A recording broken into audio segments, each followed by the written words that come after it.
Nak matho Ratanat Yasa សូមនមស្ការចំពោះ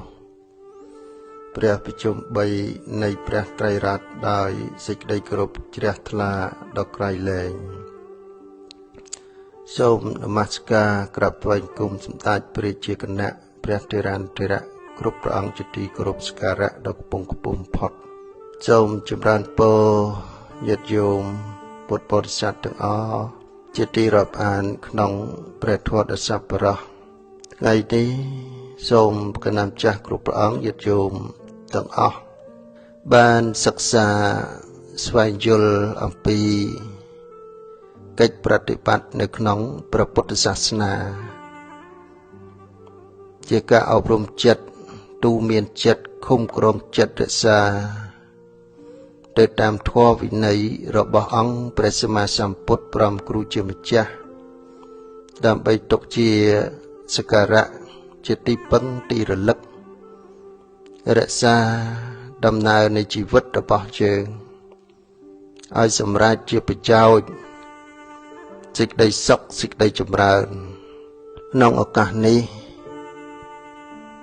យើងទាំងអស់គ្នាកំពុងតែរៀបចំសិក្សាប្រតិបត្តិនៅសមថកម្មដ្ឋានបស្សនកម្មដ្ឋានមុននឹងប្រតិបត្តិយើងគួរសិក្សានៅរាល់ខ្លឹមសារនៃពាក្យពេចន៍ទាំងអស់ដែលបានសម្ដែងដោយព្រះសម្មាសម្ពុទ្ធមាននៅក្នុងព្រះត្រៃបិដកឬក៏អត្តកថារបស់ព្រះអរហន្តទាំងឡាយយើងសពថ្ងៃនេះជាងប្រើពាក្យច្រើនដែលតកតងទៅការប្រតិបត្តិធម៌ថាខ្ញុំទៅចម្រើនធម៌ទៅប្រតិបត្តិធម៌ទៅចម្រើនកម្មដ្ឋានទៅធ្វើសមាធិទៅចម្រើនវិបស្សនាជាដើមពាក្យទាំងអស់នេះជាងអាចនិយាយបានព្រោះជាទម្លាប់របស់យើងដែលបានស្ដាប់បានរៀននៅក្នុងពុទ្ធសាសនាអាចប្រើពាក្យទាំងអស់នេះល្មមសំគួរក្នុងការនិយាយទំនាក់ទំនងរវាងគ្នានឹងគ្នាអាចស្ដាប់អាចយល់បានទៅលើពាក្យប៉ុន្តែពាក្យទាំងអស់នេះសិតតែមានអត្ថព្យញ្ជនៈខ្លឹមសារអត្ថន័យដើម្បីសិក្សាស្វែងយល់បន្តទៅទៀតដោយពាក្យពោលថាសមថកម្មដ្ឋាននិងសមាធិតើមានលក្ខណៈខុសគ្នាយ៉ាងណាបើយើងពិនិត្យទៅអង្គធម៌របស់សមថៈបានដល់បស្សទ្ធិសេចក្តីស្ងប់ចិត្តឯអង្គធម៌របស់សមាធិជាឯកកតាតាំងនៅក្នុងអារម្មណ៍តែមួយជាកុសលអង្គធម៌មានលក្ខណៈផ្សេងគ្នាប៉ុន្តែកិច្ចនៅក្នុងប្រតិបត្តិគឺសិតតែជាឧបាយសម្រាប់អប់រំទូមានចិត្តឲ្យស្អាតបរិសុទ្ធស្ងប់ចាក់មន្ទិលគ្រឿងសៅហ្មងមាននិវរណៈនេះជាដើមឯចំណែកសមថកម្មដ្ឋានគឺការអប់រំចិត្តសំដៅយកអារម្មណ៍ទាំង40ទាំង40ជាឧបាយសម្រាប់ធ្វើចិត្តរបស់យើងឲ្យស្ងប់ឯសមាធិពាក្យថាសមាធិនេះដូចគ្នានឹងសមថកម្មដ្ឋានត្រង់សមាធិនេះពេលណាដែលលើកយកអារម្មណ៍សមថៈណាមួយដូចអានាបានសតិមកចម្រើន ត្រូវបានសម្រេចជាខណកសមាធិសម្រេចឧបចារសមាធិសម្រេចអបណាសមាធិរហូតដល់ចតុតឈានខណកសមាធិក្តីឧបចារសមាធិក្តីអបណាសមាធិក្តីសមាធិនេះមានន័យស្មើនឹងសមថកម្មដ្ឋានបានសម្រេចត្រឹមតែឈានសមាបត្តិនឹងការតម្កល់ចិត្តឲ្យស្ងប់ឲ្យស្អាតបរិសុទ្ធនៅក្នុងអារម្មណ៍តែមួយជាកុសលឯចំណែកសមាធិ3មានលក្ខណៈខុសផ្សេងអំពីសមថៈគឺអនិមិត្តសមាធិអបនិហិតសមាធិនិងសញ្ញតសមាធិសមាធិទាំង3នេះកាន់យកនៅក្នុងអារម្មណ៍វិបស្សនាដើម្បីកំណត់ដឹងនៅសភាវៈលក្ខណៈក្នុងរូបបរមត្តនាមបរមត្តឃើញជាក់ច្បាស់អំពីដំណើរសង្ខារធម៌ទាំងឡាយទៅក្នុងអារម្មណ៍នោះមិនទៀងជាទុក្ខជាអនត្តាអនិមិត្តសមាធិកាន់យកអារម្មណ៍វិបស្សនាដោយកិរិយារួចផុតចាកអំពីនិមិត្តឃើញជាក់ច្បាស់នៅរូបបរមត្តនាមបរមត្តហេតុបច្ច័យរហូតដល់សាមញ្ញលក្ខណៈនៃរូបបរមត្តនាមបរមត្តដែលស្ថិតនៅក្នុងអនិច្ចំមិនទៀងដកនៅសកាយទិដ្ឋិដកនៃសេចក្តីប្រកាន់នៅក្នុងនិច្ចសញ្ញាហើយបញ្ញាវិបស្សនាកំណត់ដឹងជាក់ច្បាស់នៅសភាវៈធម៌នោះដែលមិនទៀងនោះឯងដោយអំណាចនៃអនិច្ចានុបស្សនាកំណត់ដឹងនៅសភាវៈតាមសេចក្តីពិតឈ្មោះថាអបនិហិតសមាធិសមាធិដែលកាន់យកនៅក្នុងអារម្មណ៍វិបស្សនាដោយកិរិយារួចផុតចាកនៅការប្រព្រឹត្តទៅនៃទិដ្ឋិដែលតែងតែប្រកាន់ជាប់នៅក្នុងសុខសញ្ញាប៉ុន្តែពេលណាដែលទុក្ខានុបស្សនាកើតឡើងក៏ដកផុតចាកអំពីនាមរូបចាកអំពីទុក្ខសញ្ញាឃើញជាក់ច្បាស់នៅត្រឹមតែសភាវៈលក្ខណៈនៃសាមញ្ញរបស់សភាវៈធម៌នោះជាទុក្ខដ៏ពិតប្រាកដកាន់យកនៅក្នុងអារម្មណ៍វិបស្សនាដ៏មានកម្លាំងឯសញ្ញតសមាធិសមាធិកាន់យកនៅក្នុងអារម្មណ៍វិបស្សនាបានចម្រើនដកផុតនៅសភាពជាអត្តាឃើញសភាពសោះសូន្យទេចំពោះរូបធម៌នាមធម៌ទាំងឡាយដោយអំណាចអនត្តានុបស្សនាក៏ធ្វើឲ្យជាក់ច្បាស់នៅតាមសភាពពិតនៃសភាវៈធម៌នោះឯងសមាធិទាំង3នេះខុសអំពីសមថកម្មដ្ឋានព្រោះអនិមិត្តសមាធិក្តីអ អបនិហិតសមាធិក្តីសញ្ញតសមាធិក្តីសិតតែជាសមាធិកាន់យកនៅអារម្មណ៍វិបស្សនាដែលមានញាណដ៏មានកម្លាំងបានព្រះរិទ្ធពិចារណាធ្វើទុកនៅក្នុងចិត្តដោយបញ្ញាញាណដកផុតអំពីវិបស្សនូបកិលេសហើយក៏មិនមានបបញ្ចោដំណើរយឺតយូរ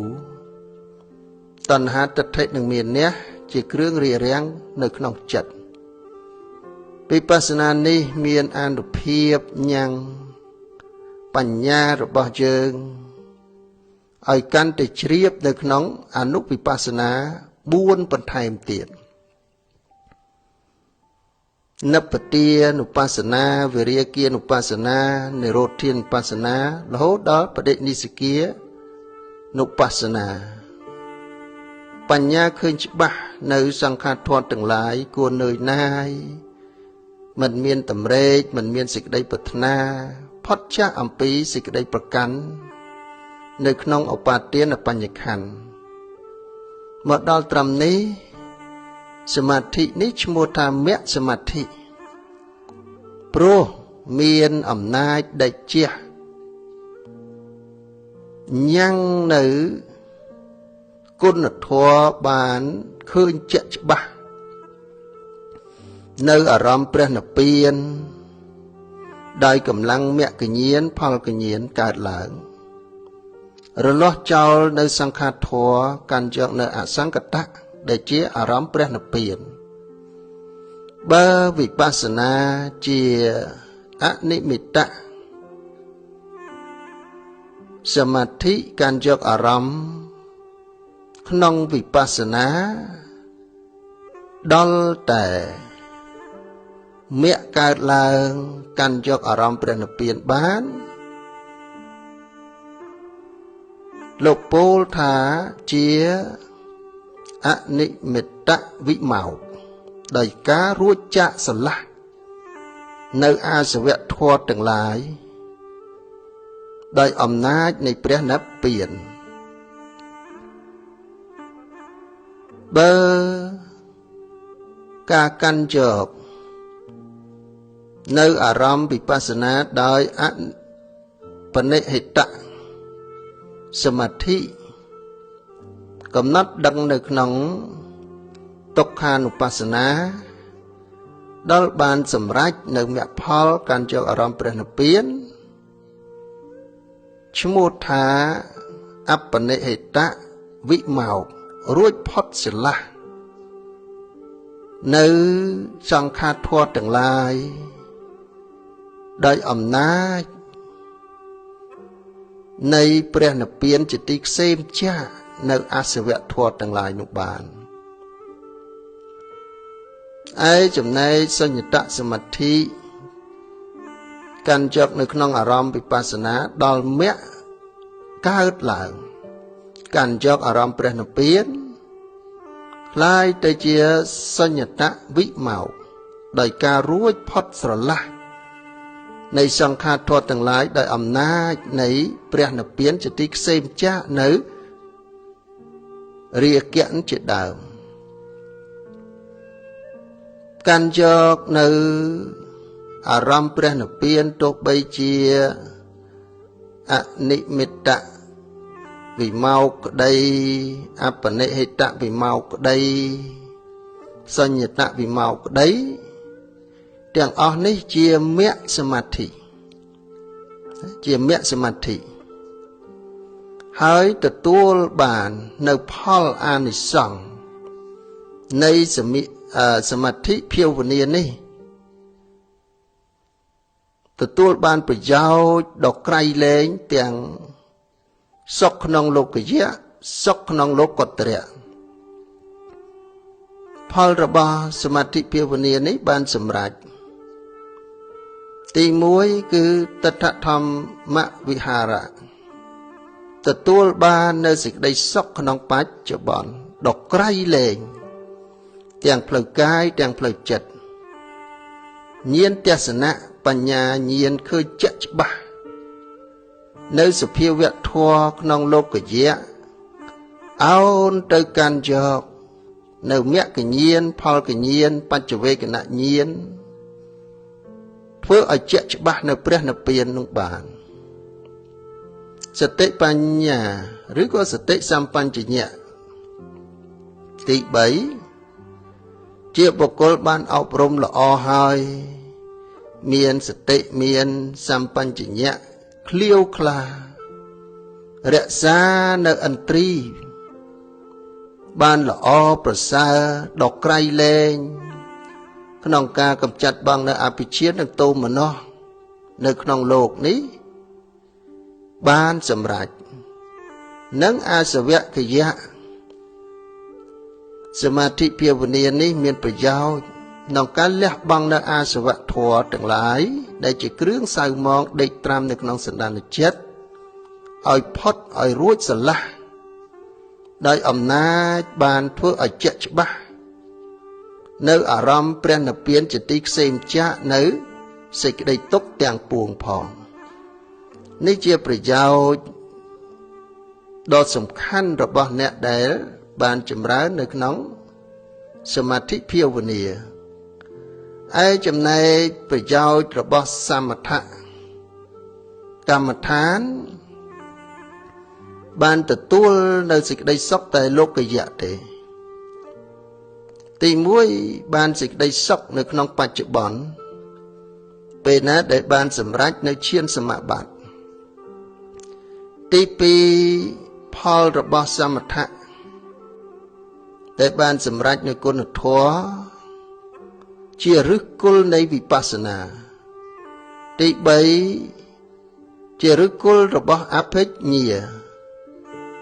ទី4ប្រយោជន៍អានិសង្សរបស់សមថៈបានទទួលកើតនៅក្នុងព្រហ្មលោកទី5ផលអានិសង្សសមថៈដែលត្រូវបានសម្រេចនិរោធសមាបត្តិពេលណាមួយបានចាក់ធ្លុះคล้ายទៅជាអរិយបុគ្គលថ្នាក់អនាគាព្រះអរហន្តរមែងនឹងទទួលបាននៅគុណធម៌អាចចូលឈានសមាបត្តិបានលះហើយនៅក្នុងពុទ្ធសាសនាសមថកម្មដ្ឋាននិងសមាធិនេះមានការដូចគ្នា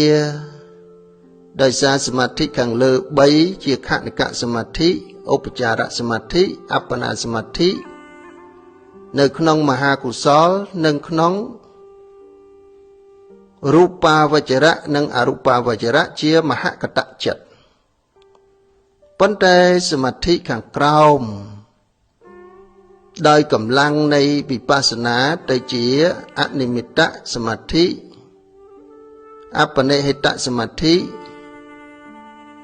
និងសញ្ញតសមាធិមានកម្លាំងជាអារម្មណ៍របស់វិបស្សនាទទួលបាននៅអនុវិបស្សនាជាអនិច្ចានុបស្សនាទុក្ខានុបស្សនាអនត្តានុបស្សនារហូតដល់ចម្រើននៅក្នុងអនុបស្សនាទាំង4ដ៏មានកម្លាំងបានសម្រេចនៅមគ្គសមាធិសមាធិនេះមានគុណជាតិដ៏ក្រៃលែងคล้ายទៅជាវិមោកក្នុងការរួចស្រឡះចាកអំពីសង្កតធម៌រួចចាកនៅអាសវៈធម៌បានកាន់យកនៅព្រះនិព្វានជាទីខ្សែមចាកនៅសេចក្តីទុក្ខរួមសេចក្តីមកសមថកម្មដ្ឋានមានលក្ខណៈខុសគ្នាដោយអង្គធម៌ផងមានលក្ខណៈត្រូវគ្នាដោយអំណាចកម្លាំងនៃឈានសមាបត្តិសមាធិមានលក្ខណៈដូចសមថៈប៉ុន្តែសមាធិមានលក្ខណៈខុសពីសមថៈដោយសមាធិមានអានុភាព ដោយមានបញ្ញាញាណឃើញជាក់ច្បាស់នៅសភាវពិតនៅសភាវៈលក្ខណៈនៃនាមរូបនៅក្នុងអនិច្ចានុបស្សនាជាដើមជាអនិមិត្តសមាធិ